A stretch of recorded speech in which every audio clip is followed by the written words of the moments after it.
Hi, so how did I break my wrist? Long story short, I slipped on ice, took all my weight on my hand and broke it. Cast for 4 weeks. If you want the longer version, here it is. I have a dog. I brought my dog with me. This is the perfect season when you're actually able to leave her in the car without making any adjustments or thinking about anything. Because it's not too hot and it's not too cold. It's a wintry type of spring. Up here in London, Sweden, we call it a winter spring. Actually, that's like a whole thing. And so there's a lot of snow, but the ground is slowly, you can see it in most places. My aunt was going to pick me up. We needed to do 2 errands. We needed to run an errand to the actual physical location of the bank office to finish off some stuff after my mother's passing. And then also go to the funeral agency one more time for some finalizing stuff. And so I bring my dog, I take a walk with her beforehand, and then I go to this giant parking lot at a local grocery store. That is where my aunt is going to pick me up. And so I go there, and I'm standing there. I have a regular leash on, and the standard, length, And then my dog has already peed a ton, but now she decides she needs to take it out. So she squats down, and of course she doesn't want to do it on the asphalt because I'm standing on ground, I'm standing on asphalt. She steps a couple of steps to the side where there is ice. There's this huge snow pile that's plowed there. And so she does that, and my spine is fused, so I don't bend with my back at all. I do this weird little frog-legged squat thing with knees and hips and spread, and it was on ice. And I'm a righty, so I put the poop bag over my right hand for dexterity and be able to grab it. I was just gonna do the squat thing for a second to pick it up. I got the leash in my left, and she is in front of me and standing on my right. And so she pulls, not but enough for my shoes to go swoop. I slide and I twist, and bam, I take all my weight on my hand. I could see that I was a little dirty here, so I assumed that I caught myself with the hand, but it felt so awkward that I was like, did I land like this or palm? I don't know. So that happened, and it hurt, and I yelled at her a lot. The only reason why I got a check the same day is because I have indirect experience with this. My brother did the same thing. Not on ice, he was doing martial arts, but took an awkward fall. His hand was more swollen, whereas I just had a little bump like here. And so it was a bit sore, but that was it. And I told my aunt when she picked me up, I'm sore. If it doesn't go away, I guess I'll check it, but I really don't think I hurt myself. So we do the 2 errands, and after that, I walk into the local health clinic, and I say, hey, I can see there's a lot of people in the waiting room, so maybe you don't have time for a drop-in, but if someone could take a look at this, just a minute or 2, otherwise, I guess I'll go to the actual hospital and the ER and have a check. And she's like, no, that seems unnecessary. Let me check if someone is available. Yeah, someone was available, so I was lucky to get a drop-in time right there. And so he looked at me. I was with him for about 1.5 minutes, tops. And then he said, you know what? I'm going to send you on an adventure. You are going to go get an x-ray. Best case scenario, it's nothing and you get to go straight home.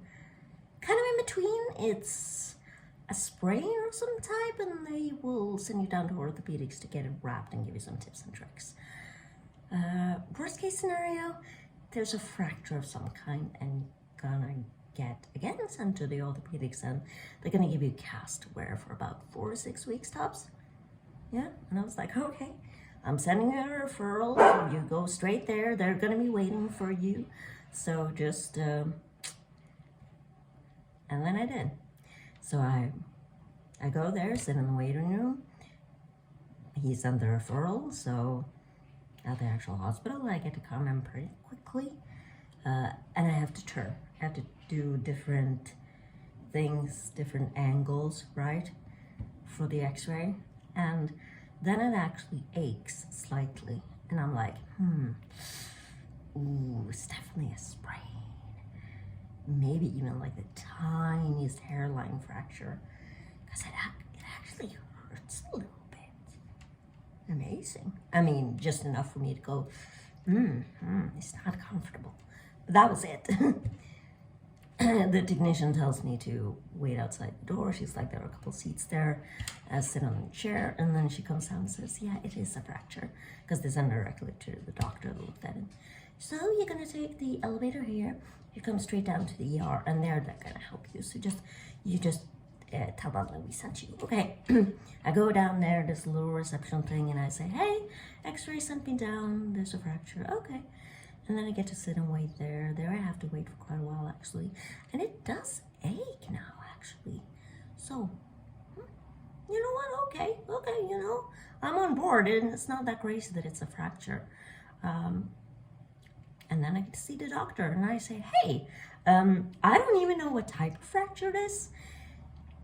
Yeah, it's not the tiniest hairline fracture. There's a break in the bone on this side. Here. So, right there. Srona, stop.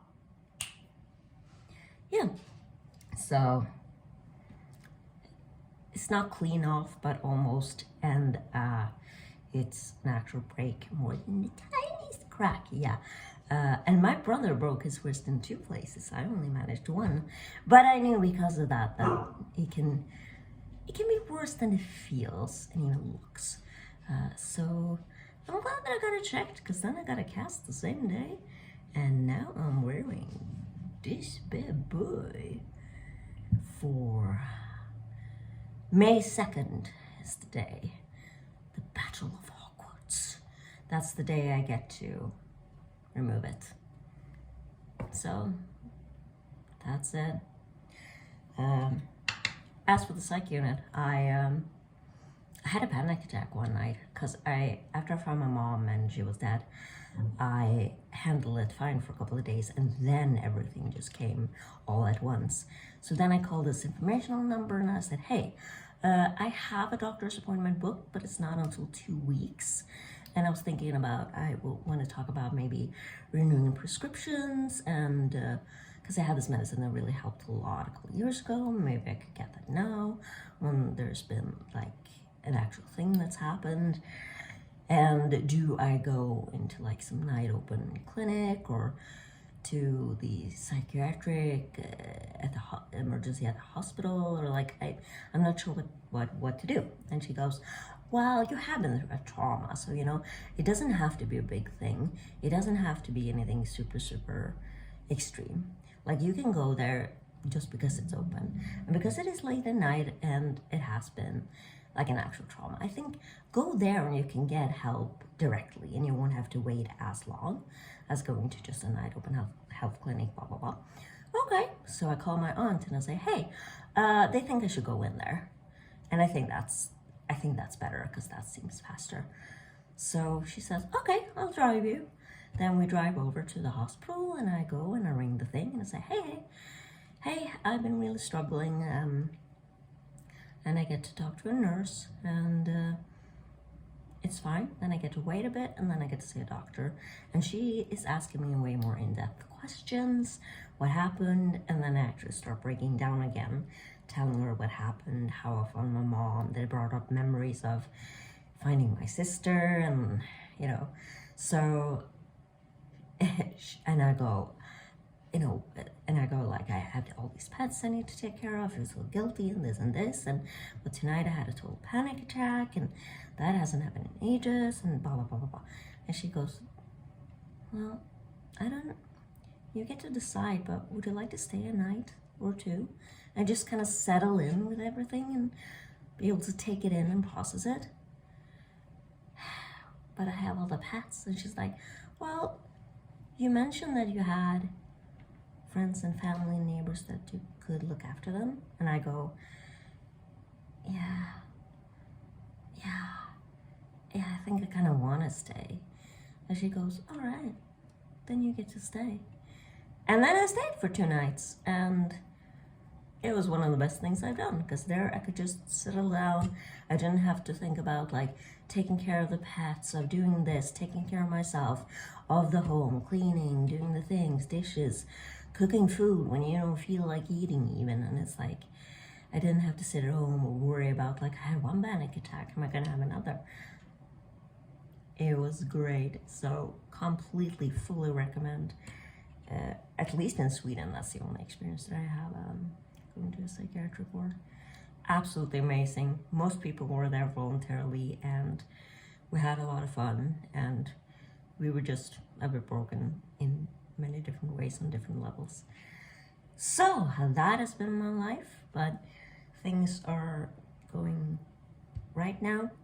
The funeral, everything has taken a long time with autopsy and funeral arrangements and financial stuff and everything. So the funeral isn't until May 10th. So the week after that, that's a Friday, and the week after that I go back to work and get to see these lovely kids again. That's it. Aside from that, I'm doing much better. So obviously I'm sensitive, and stuff like this will get me really emotional, but that's it. Yeah. Bye.